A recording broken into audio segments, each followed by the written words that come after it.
Nah ini seba- sebagian besar bayi secara genetik itu dia pasti akan mencapai kurva berat dan panjang. Kalau bayi belum bisa berdiri, itu pakai istilahnya panjang badan ya, bukan tinggi badan ya.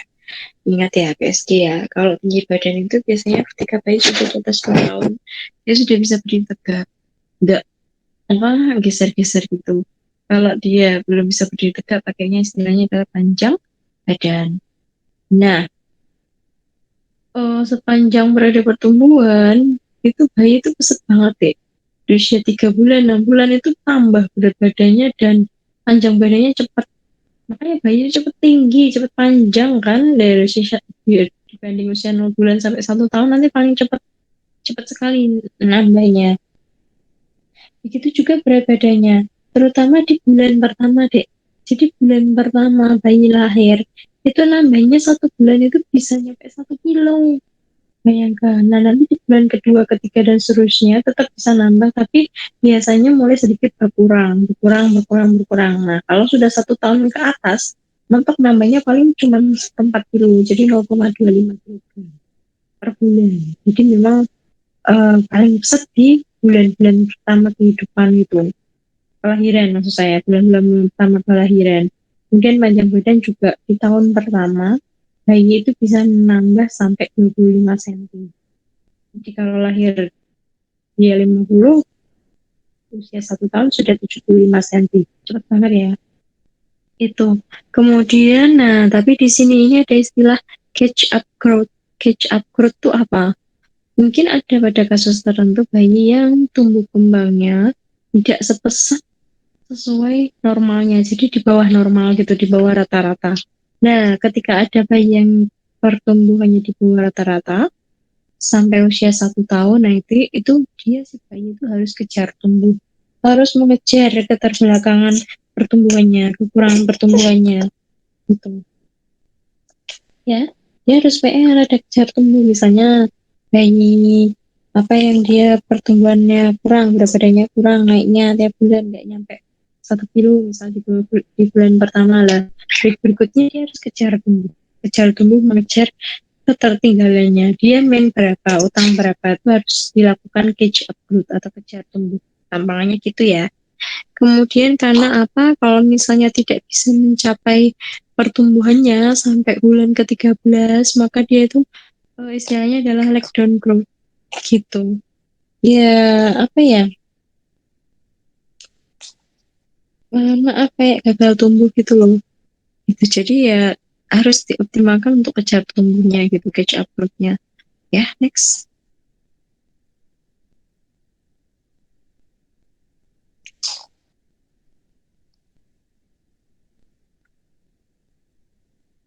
Sekarang kita lanjut, jadi batasan usia untuk masa pasca Natal. Pasca Natal itu setelah kelahiran. Natal itu natalitas kelahiran ya. Itu terbagi jadi dua. Ada neonatal atau neonatus namanya. Itu dibagi menjadi usia 0 sampai 28 hari. Jadi kalau ada bayi baru seminggu akikoh, itu namanya neonatus masih. Karena masih seminggu usianya di bawah 8 hari. Kalau dikatakan bayi itu kalau sudah 1 bulan. Itu ada bayi dini sampai 1 tahun, bayi akhir 1 tahun sampai 2 tahun. Kalau kalian bayi tua ya, usia 18 tahun ya, bayi tua ya. Next. Next.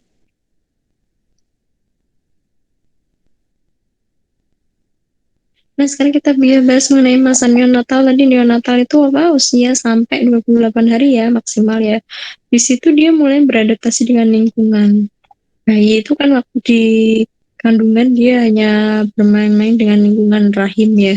Nah, ketika lahir dia harus menyesuaikan dengan lingkungan baru, lingkungan dunia yang fana ini ya. Nah, kemudian mulai terjadi perubahan sirkulasi darah dan mulai berfungsinya organ-organ tubuh. Kenapa bayi kok baru lahir itu langsung nangis deh? Nah, justru itu indikator. Ketika dia nangis, organnya udah mulai berfungsi. Paru-parunya sudah mulai berfungsi untuk bernafas. Dan semuanya udah mulai jalan. Makanya bayi kalau tidak nangis ketika baru lahir itu pasti gimana caranya ditepuk-tepuk supaya nangis. Kalau nggak naik malah bahaya gitu. Artinya belum berfungsi organnya. Padahal dia kan sudah lahir ke lingkungan yang fana ini. Bagaimana dia harus mempertahankan hidupnya dengan tubuhnya sendiri, dengan organnya sendiri. Udah nggak gandul ibunya gitu loh gampangannya. Ya. Kemudian berat badannya itu 3 sampai 3,5 kilo biasanya. Bayi-bayi lahir.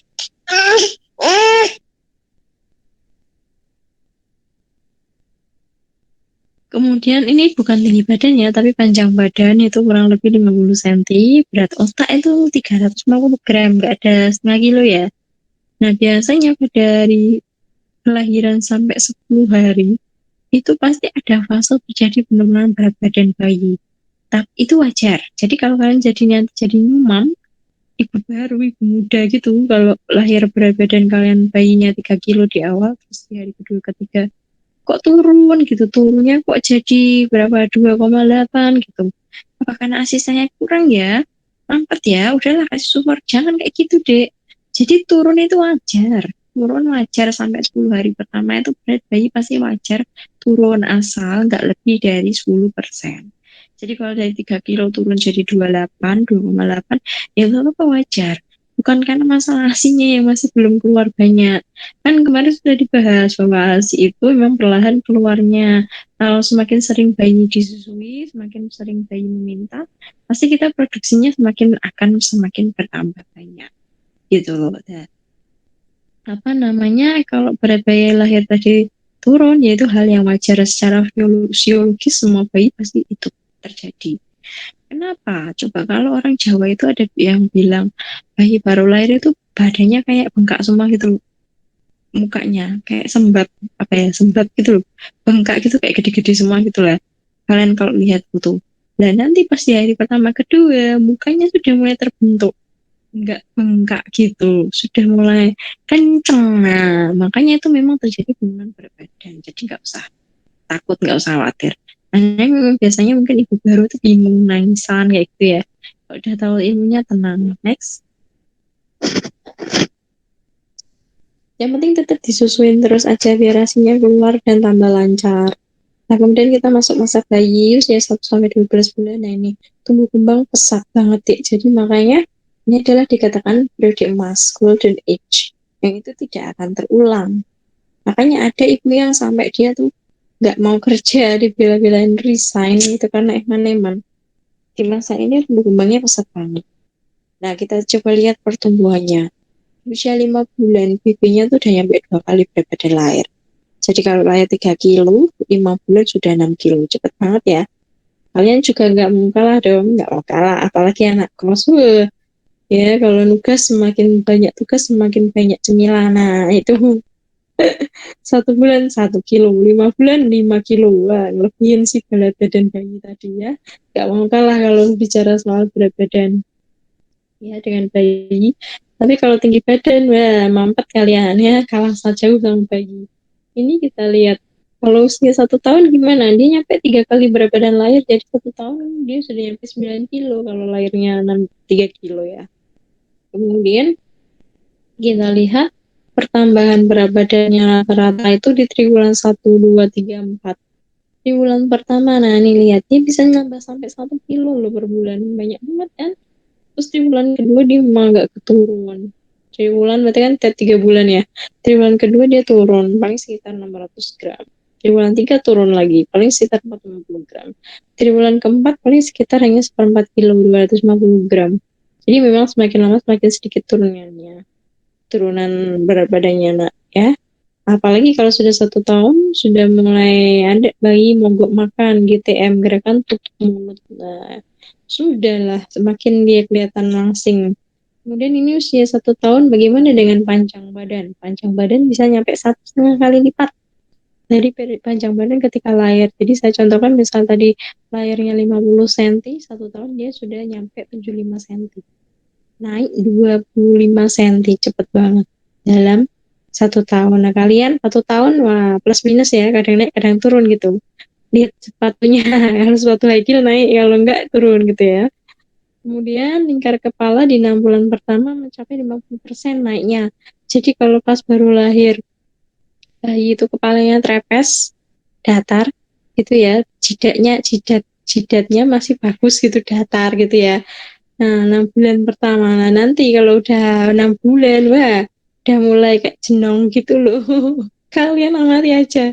Bayi-bayi itu kalau udah 6 bulan kepalanya udah mulai jenong ya. Ya karena itu lingkar kepalanya nambah deh, nambah 50%.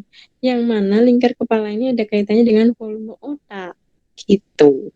Jadi ya Pak, bagus, wajar, nggak apa-apa, tambah jenong, nggak apa-apa. Yang penting volume otaknya berkembang secara normal. Ya kan? Nah, di 6 bulan pertama tadi karena lingkar kepalanya naik banyak, 50% itu dikatakan critical period, masa kritis untuk pertumbuhan otak.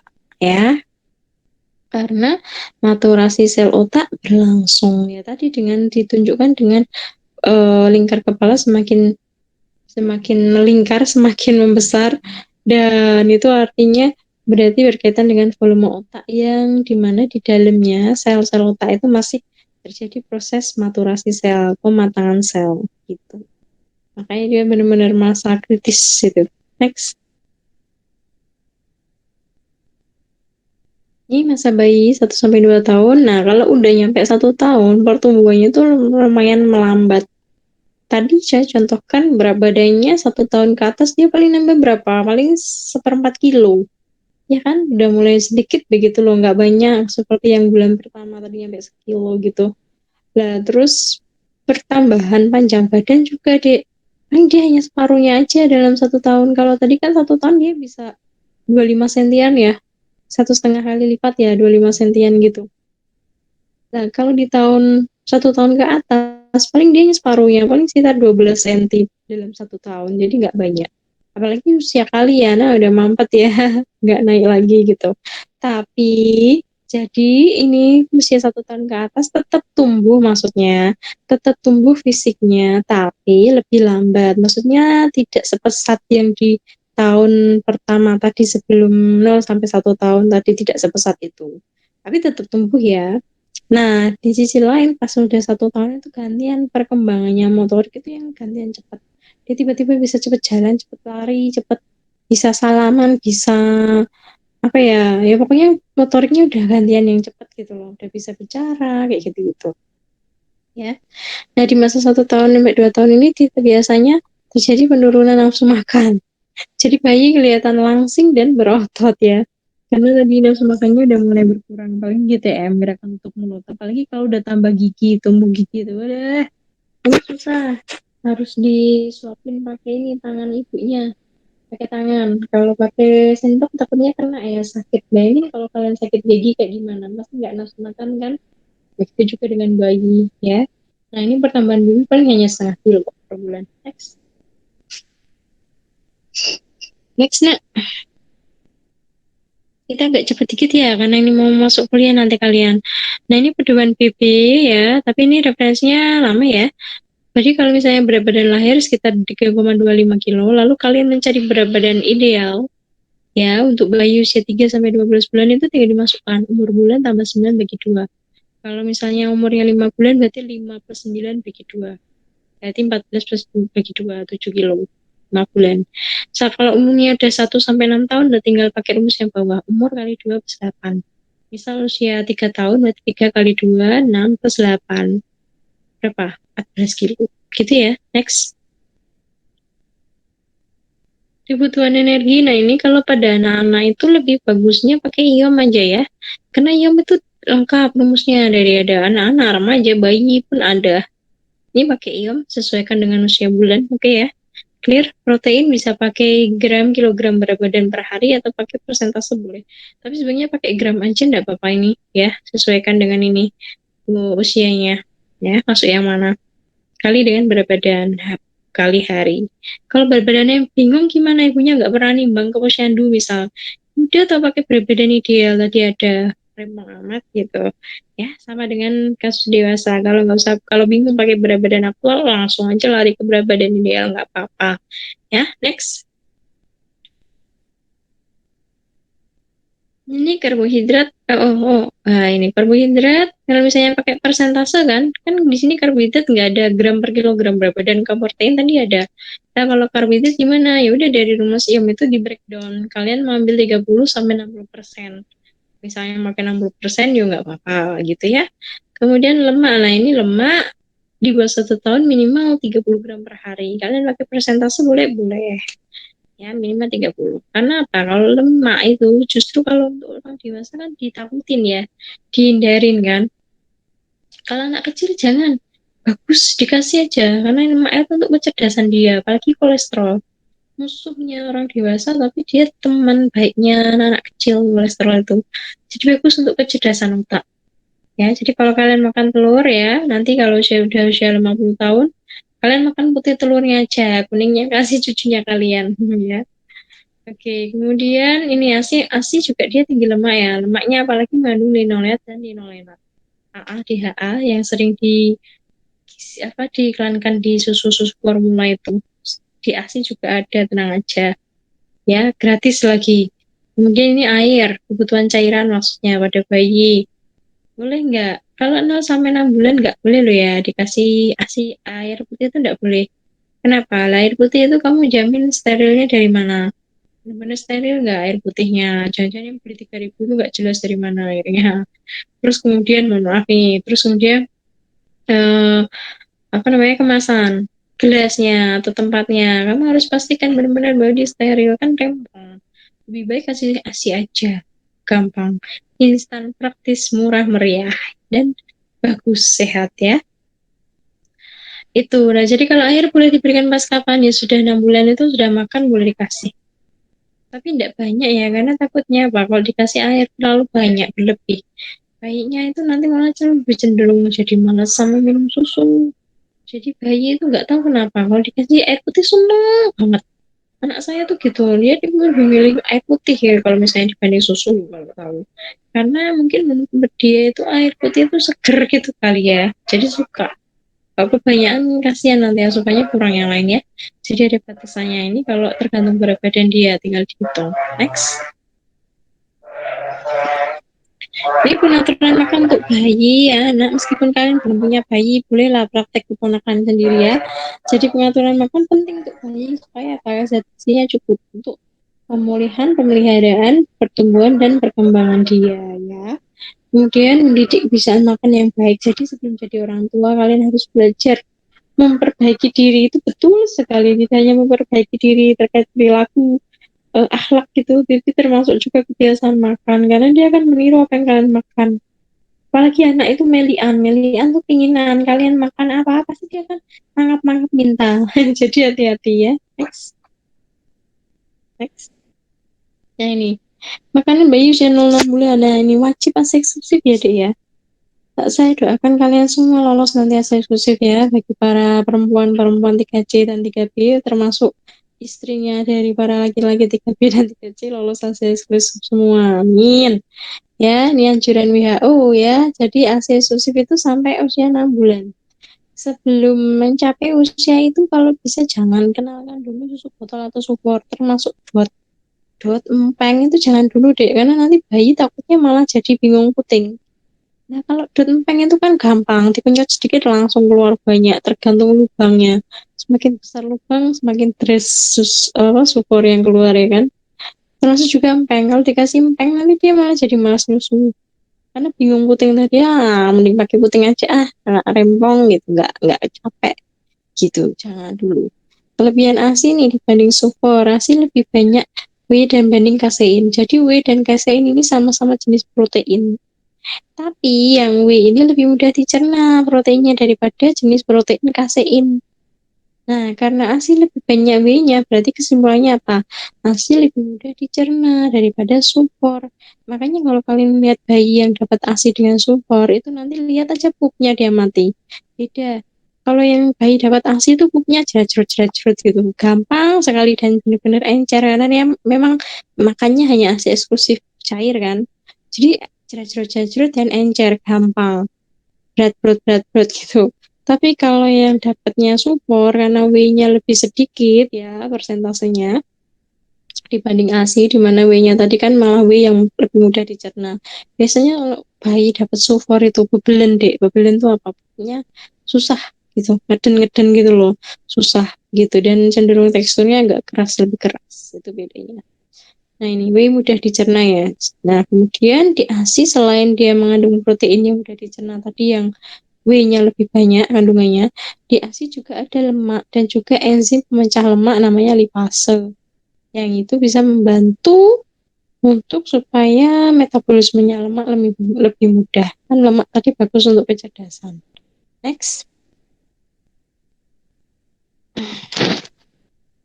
Jadi ASI itu memang paling mudah dicerna, wes nggak menyusahkan bayi. Next, nak.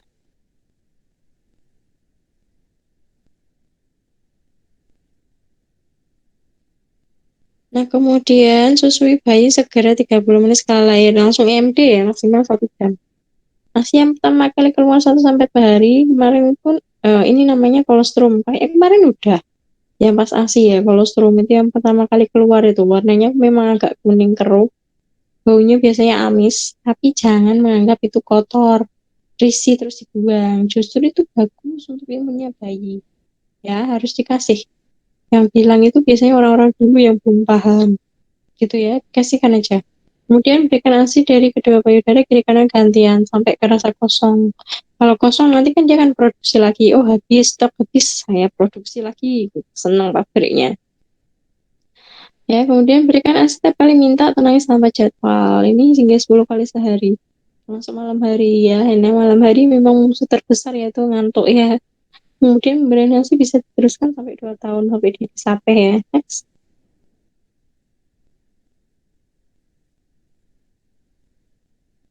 Sekarang kita lihat perbandingan antara ASI dengan susu sapi.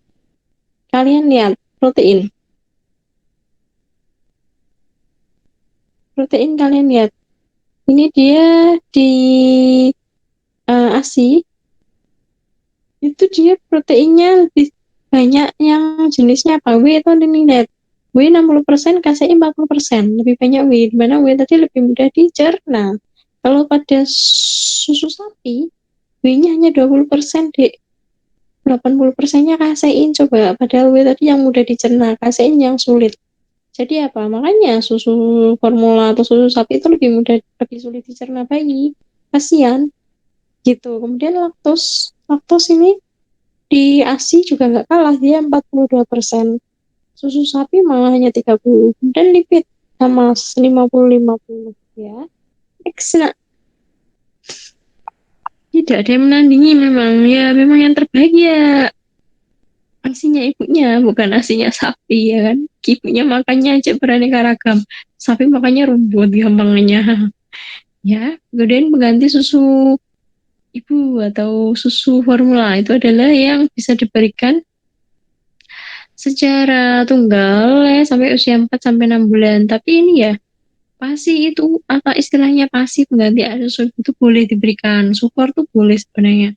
Dengan catatan ketika si ibu atau bayi ini ada kondisi kesehatan khusus. Ada masalah dengan kondisi kesehatannya. Misal apa? Si ibu sakit keras. Sakit keras itu yang benar-benar dia punya menderita penyakit menular yang berbahaya. Contoh apa? Mohon maaf, HIV/AIDS. Itu boleh. Jadi daripada meskipun secara teori kemungkinan besar bayi ibu dengan HIV/AIDS itu bisa jadi sudah menularkan penyakitnya ketika dijanin karena kan dia menular melalui darah. Kemungkinan besar begitu.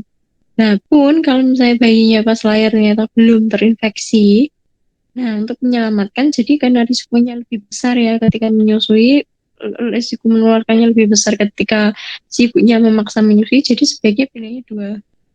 Tidak menyusui dengan yang pertama menggantinya dengan sufor atau mengganti dengan donor ASI. Tentu ada plus minusnya. Kalau sufor, tadi sudah kita bahas, sufor itu tidak lebih baik daripada ASI, Dek. Secara teori menang ASI, bagus ASI, betul. Maka bisa dengan donor ASI. Tapi catatannya donor ASI juga nggak mudah. Tidak boleh sembarangan. Donor ASI pertama terkait nasab. Harus jelas asal-usul dari ibunya pendonor ASI-nya tuh harus jelas. Harus catat terkait jenis kelamin, identitasnya, keturunannya, dan seterusnya itu harus jelas ya. Ya, nasabnya. Karena itu akan jadi anak sesusuan kan, sepersusuan. Kemudian yang kedua, yang jadi donor ASI itu harus di screening dulu. Jadi kayak kalian mau donor darah itu kan harus screening dulu toh. Donor ASI juga yang bagus, yang ideal tuh harusnya ibunya yang donorin tuh di apa di screening dulu. Dia ada penyakit penyerta apa enggak? Kalau ada penyakit misal menular itu enggak boleh, pasti enggak dibolehin untuk mendonorkan ASI. Jadi lebih ketat. Jadi ada plus minusnya itu tadi ya.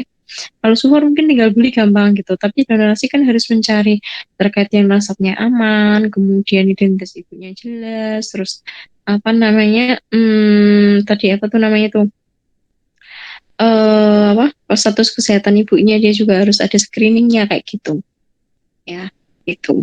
Nah, kemudian kalau kondisi ibu tadi kan sakit menular keras, kalau COVID gimana?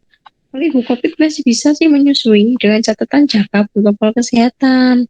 Jadi sebelum menyusui cuci tangan pakai masker yang apa namanya tepat. Terus kalau misalnya masih takut menular kan gitu ya, pumping aja.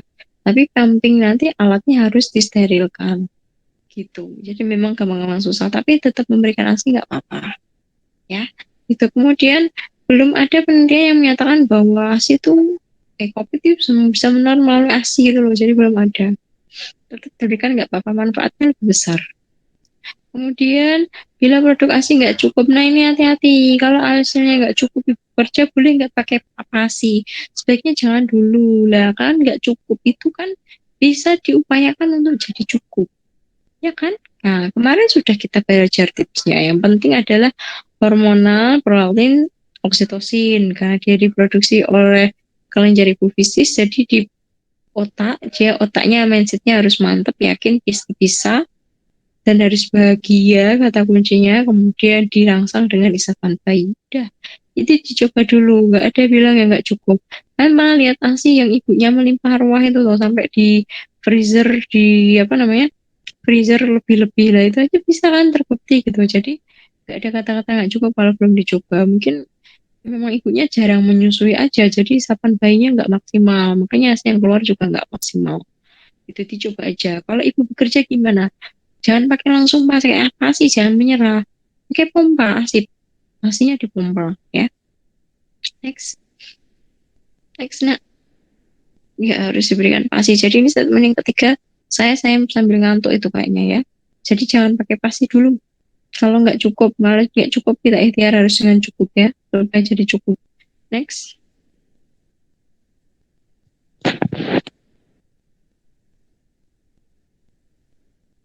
penggolongan ASI ini ada penggolongan PASI itu ada formula awal lengkap bayi normal sampai usia 1 tahun yang di super itu kan ada super satu misalnya apa titik-titik satu tahap satu usia 0 sampai 6 bulan gitu ya ada ya, atau ada yang formula awal adaptasi itu biasanya pada bayi baru lahir komposisinya sangat dekat sangat mirip dengan ASI diberikan bayi sampai usia 6 bulan. Nah, kemudian formula tindak lanjut ya itu berikan bayi setelah 6 bulan ke atas. Formula khusus dengan kelainan metabolisme tertentu. Misalnya apa?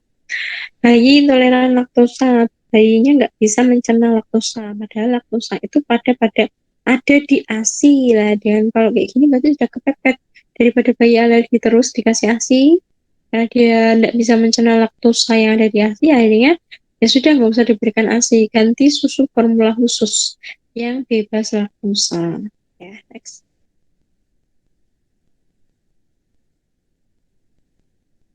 Next, nak. Next. Nah, ini kita gak ngebut ya, karena waktunya terbatas. Formula khusus ini contohnya susu formula untuk prematur. Biasanya susunya khusus ya. Kemudian susu rendah laktosa tanpa laktosa. Nah, untuk bayi yang intoleran laktosa tadi yang nggak bisa mencerna laktosa. Kemudian dengan asam lemak MCT tinggi. Protein hidrolisat, yang misalnya dia menderita protein maldiction.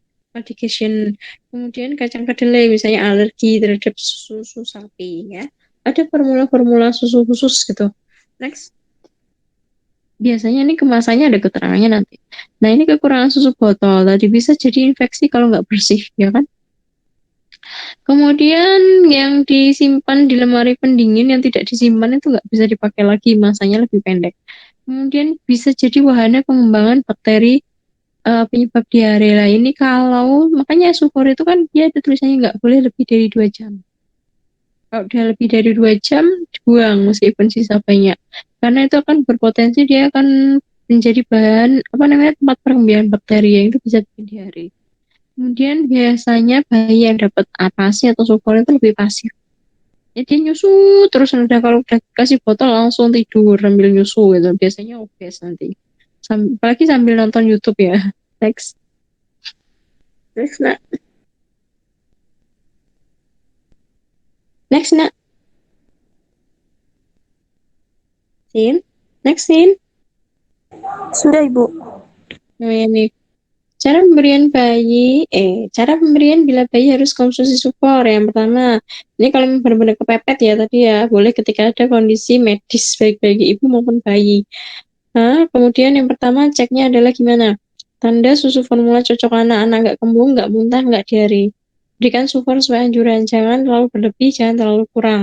Takutnya kalau berlebih dan kurang nanti pengaruh ke status gizi yang mau. Kalau berlebihan memicu obes, kurang memicu gizi kurang. Atau kalau berlebihan itu khawatirnya juga mengganggu apa namanya memberatkan kerja ginjal bayi yang masih masih belum sempurna karena sumber itu kan dia harus dicerna. Makanya kalau berlebih nanti dia memberatkan kerja ginjal bayi. Kemudian sumber yang dibuat larutan harus ya biasanya semua merek susu itu rata-rata harus habis dalam 2 jam kalau nggak dibuang karena itu kan berisiko jadi perkembangbiakan bakteri. Kemudian pantau alergi, ada alergi nggak gitu. Next nak. Oke, nah ini kalau kalian dapat Asia, kalau misalnya ngasih ASI susu ASI eksklusif ke bayi, terus kalian kan pasti penasaran, cukup nggak ya ASI saya ini takutnya kurang gitu. Cek aja, perhatikan. Kalau sudah menyusui bayi, itu puas nggak nangis terus nyenyak itu berarti dia kayak kalian ya. Kalau kenyang tidurnya nyenyak ya. Kemudian pasti yang diberikan tidak bersisa habis. Kemudian selambat-lambatnya sudah 2 minggu setelah lahir itu. Tadi kan tadi penurunan berat badan tuh di usia sampai 10 hari itu kurang lebih 10%. Nah, kalau dia dapat ASI yang cukup, itu pasti dia akan bisa naik lagi berat badannya. Lambat-lambatnya adalah 2 minggu setelah lahir. Jadi cepat kenaikan berat badannya, cepat stabil. Ya, kemudian penurunan BB tadi yang sudah lahir 10 selama 10 hari itu nggak lebih dari 10% kalau dia dapat ASI yang cukup. Ya, jadi dari hari kedua ketiga dia nggak akan nambah turun turun yang banyak gitu loh berat badannya. Jadi wajar turunnya tapi nggak lebih dari 10%. Karena dia dapat asupan yang cukup dari ASI eksklusif ya. Kemudian pertumbuhan bayi cek. Benar nggak dia sudah sesuai standar belum sesuai dengan pertumbuhan buku KIA atau KMS, KMS ya, kartu menuju sehat itu. Kalau grafiknya sesuai, ya berarti asupannya cukup, asinya cukup. Sama kamu lihat, kamu amati pupnya berapa kali, pipisnya berapa kali. Yang pipisnya sudah cukup itu kemarin sudah dibahas waktu di apa namanya ASI ya, menyusui itu udah dibahas. Jadi bayi yang dapat ASI cukup itu pipisnya sekitar 8 kali sehari gitu ya. Pipas, karena cairannya lancar, cukup ya. Kemudian pupnya juga jerat-jerat dan teksturnya nggak keras, nggak semburin. Nah, itu berarti cukup pastinya, cairannya cukup. Kemudian ini apa namanya tuh? Pipis, pup. Udah sih, itu jadi itu. Yuk, next. Sama ini bayi biasanya kalau dia benar-benar aslinya cukup itu dia menyusui sehari bisa nyampe 8 sampai 12 kali. Setiap 2 sampai 3 jam dia akan minta. Nah, sekarang ke MPASI.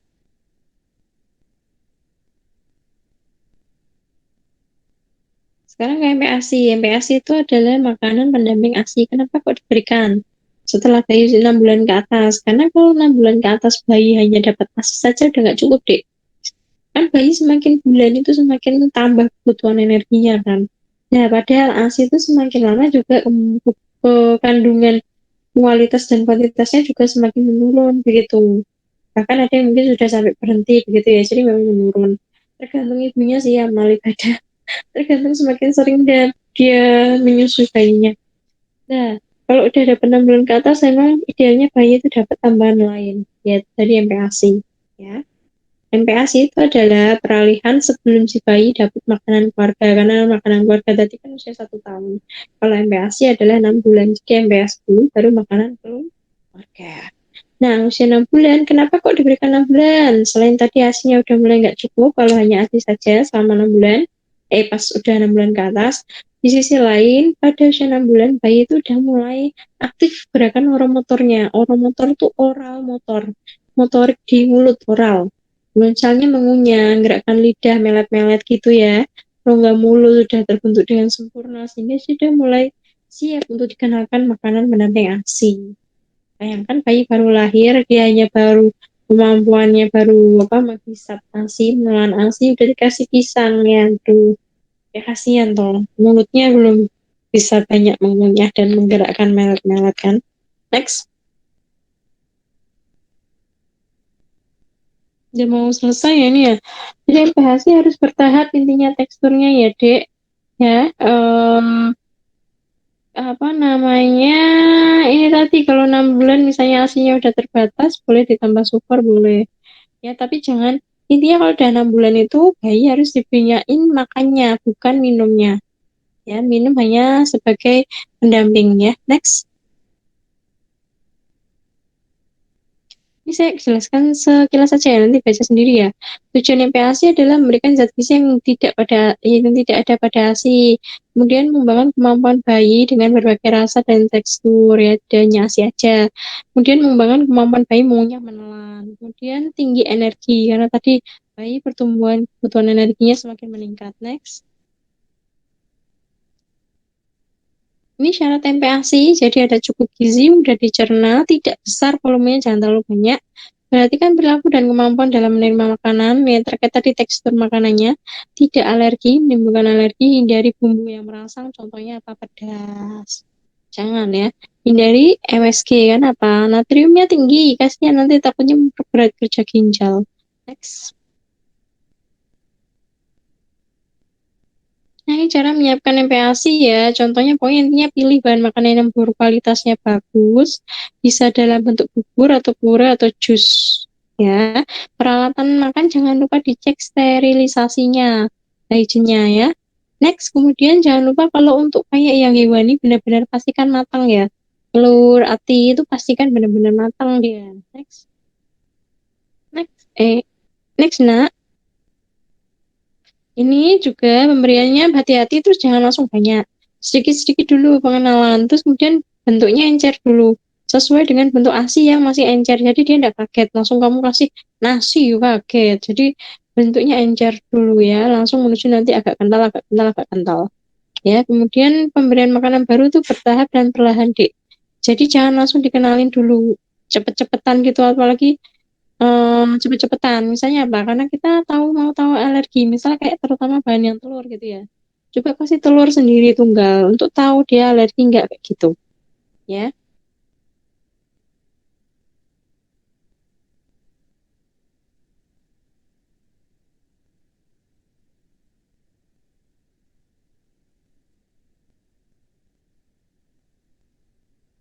Kemudian ini makanan dianjurkan di usia tertentu, misalnya ya berikan buah, sereal itu boleh. Kacang-kacang tangan sebenarnya itu boleh deh, cuman dalam bentuk yang halus. Jangan kacang-kacangan gelondong, nanti takutnya dia stres.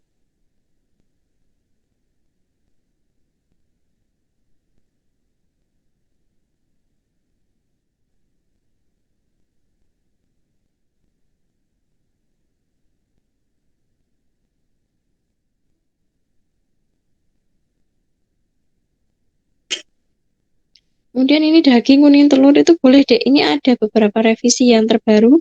Nanti saya akan kasih contoh dari IDAI, Ikatan Dokter Anak Indonesia aja. Jadi ini ada beberapa yang direvisi. Jadi daging kuning telur boleh sejak usia 6 bulan, tapi harus matang. Ya, kemudian ini kalau sumber lemak enggak boleh. Jadi santan, minyak kelapa, margarin itu boleh deh. Jangan khawatir, jangan ragu. Justru itu kalorinya tinggi dan lemaknya bagus. Untuk bayi kan lemak itu bagus ya. Kemudian kalau madu itu memang nggak boleh 1 tahun ke bawah, karena madu itu khawatirnya mengandung Clostridium botulinum. Ya, dia sejenis kayak bakteri gitu yang bahaya kalau bayi di bawah bagi bayi bawah 1 tahun. Jadi jangan dulu lah. Terus kalau misalnya orang Islam masih bayi itu gimana? Madu. Nah itu apa namanya? Pastikan madunya benar-benar steril dari Clostridium botulinum ya dicek. Karena kan ada istilah kalau di Islam tuh tahnik ini terkait uos ya. Tahnik itu bayi baru lahir dikasih sesuatu yang manis. Tujuannya supaya ucapannya manis seperti ucapan Nabi dan Rasul gitulah. Kalau itu kan hukumnya sunnah. Kalau dilakukan ya boleh dilakukan. Kalau enggak apa-apa gitu ya. Kalau dilakukan lebih bagus itu. Nah, tapi kalau misalnya mau melakukan itu ya berarti dipastikan bahwa madunya itu terhindar dari Clostridium botulinum. Ini mau dilanjut apa udah ya? Ini udah 10:20 ya? Gimana? Kurang sedikit sih. Gimana ini yang lain? Mau dilanjut apa di keep aja?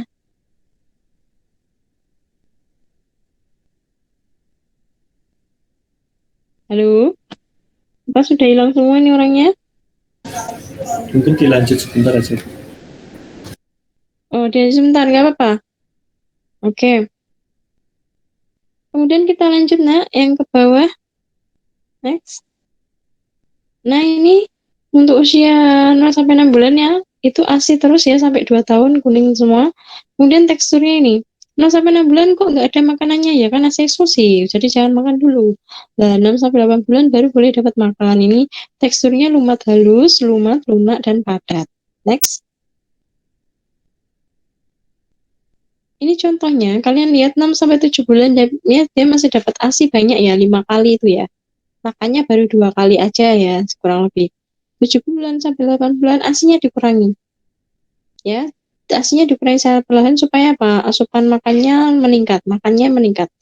Ini asi paling hanya sekitar 4 kalian gitu ya, dengan volume masih 200 ml. Next, lagi nak.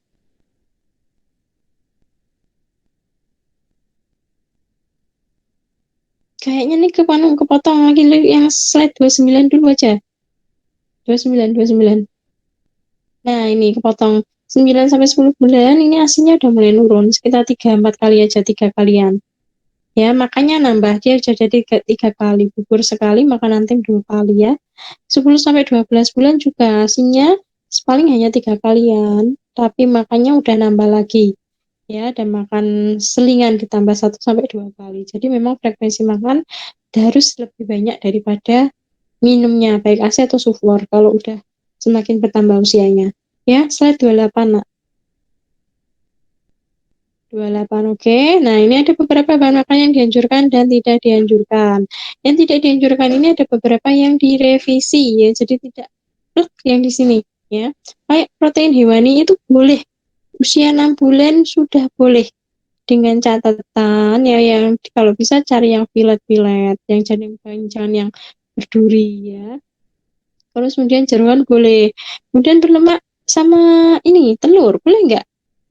Telur boleh, yang penting matang ya, dipastikan matang. Yang berlemak contohnya apa kulit itu ayam. Justru bagus deh. Jadi kulit ayam. Terus apa tuh? Brutu ayam itu ya. Itu yang banyak lemaknya itu bisa disangrai, diambil minyaknya. Terus minyaknya bisa dipakai untuk menumis bumbu kalau masak untuk bayi gitu. Jadi nggak usah beli yang mahal-mahal minyak zaitun yang mahal itu nggak usah dengan kearifan lokal. Ambil aja di sangrai biasa aja dari kulit ayam gitu dikumpulin, disangrai di wajan nanti keluar minyaknya. Minyak itu bisa disimpan untuk dipakai menumis bumbu. Jadi nggak apa-apa ya. Kemudian yang mengandung gas lah ini jangan dulu ya. Kacang-kacangan boleh deh, misalnya dalam bentuk halus kayak selai gitu boleh. Tapi kalau yang gemlondong jangan, takutnya tersedak ya. Bumbu kalau bisa jangan yang merangsang, jangan dulu. Cabai gitu jangan. Nah, yang mengandung natrium tinggi, MSG gitu nggak usah ya, takutnya memperberat kerja ginjal. Untuk garam gula gimana? Ini ada 2 versi deh, 2 madhab ya. Jadi di gizi juga ada madhab-madhaban. Ada yang menganggap di bawah 1 tahun boleh diberikan bumbu gula garam, ya. Ada yang baru boleh diberikan di atas 1 tahun. Kalau saya lebih pilih yang di atas 1 tahun. Jadi ketika benar-benar dia sudah bisa mencerna dengan siap, dengan baik begitu ya. Karena khawatirnya kalau berlebih nanti takut mengganggu memperberat kerja organ dia, kerja ginjal misalnya kayak gitu. Ya kan? Jadi itu pun penggunaan garam dan gula juga tidak boleh berlebih ya. Jadi dibatasin benar-benar. Toh bayi pada saat lahir makan, dia baru makan, dia tuh belum mengenal rasa enak nggak enak pun enggak. Dia baru belajar tekstur. Jadi nggak kamu kasih gula garam pun nggak pas sebenarnya. Ya dia belajar rasa alami aja malahan, asal nggak pahit gitu. Ya. Kemudian ini, jadi gitu. Kalau terkait asin manis itu ada 2 mazhab ya. Next, nak. Next, ini saya selesaikan dulu aja. Ya, dianjurkan, tidak dianjurkan. Nah, ini ya, tadi sudah saya jelaskan ya, sama ini, daging-dagingan udah sama persis. Madu yang benar-benar nggak boleh, dia harus diberikan di atas 1 tahun. Ya, karena khawatirnya mengandung Clostridium botulinum. Kok masih banyak ini slide-nya, gimana? Mau keluar nggak? Mau selesai apa gimana? Halo, apa udah pada keluar ini? Yang kelas C? Sepertinya mungkin dilanjut minggu depan aja Bu, karena ini ada nanti yang ada kelas 30. Dan kalau gitu ini saya lanjutkan bukan aja sambil yang tugas bayi kalian kerjakan ya, kerjakan tugas bayi. Nanti soalnya tapi sama Bu Fitri ya, kalian konfirmasi ya, ini mungkin ada yang direvisi, nanti tanya Bu Fitri ya. Ya, terus ini tadi terkait makan makanan yang boleh tidak boleh, kamu jangan mengacu di PPT ya. Cari yang referensi yang terbaru ini yang saya share deh, IDAI deh. Nek, buka sebentar. Buka sekilas. Yang di mana, Bu? Yang buklet, leaflet itu loh. Nah, ini pakai yang ini, yang diajukan yang ini. Ke bawah, nak. Ke bawah, ke bawah. Saya hanya mau melihat melihat sekilas. Terus, terus, terus, terus, terus, terus. Terus. Ya, dengan memperhatikan, nah, prinsip-prinsip kayak gini nanti dibaca ya. Itu yang dipraktekkan ini ya, untuk jadi panduan untuk penyusunan menu bayi ya. Ke bawah lagi, nak. Bawah, ke bawah, ke bawah. Nah, ini ada kan yang boleh jumlah dan seterusnya, tekstur itu ya. Itu nanti dibaca sendiri ya. Kemudian yang satu lagi yang leaflet, nak. Leaflet. Nah, ini juga jadi acuan. Boleh. Jadi, untuk telur, daging itu sudah boleh. Ya, asal harus benar-benar matang. Ini jadikan acuan untuk penyusunan menu. Begitu ya. Jadi nanti yang di PPT tinggalkan dibaca, silahkan dibaca kembali sisanya yang belum saya jelaskan. Kemudian leaflet dan booklet ini juga dijelaskan. Maksudnya dijadikan pedoman, dibaca lagi. Begitu dari saya, sebenarnya udah cukup. Kurang lebihnya saya mohon maaf. Nanti kalau ada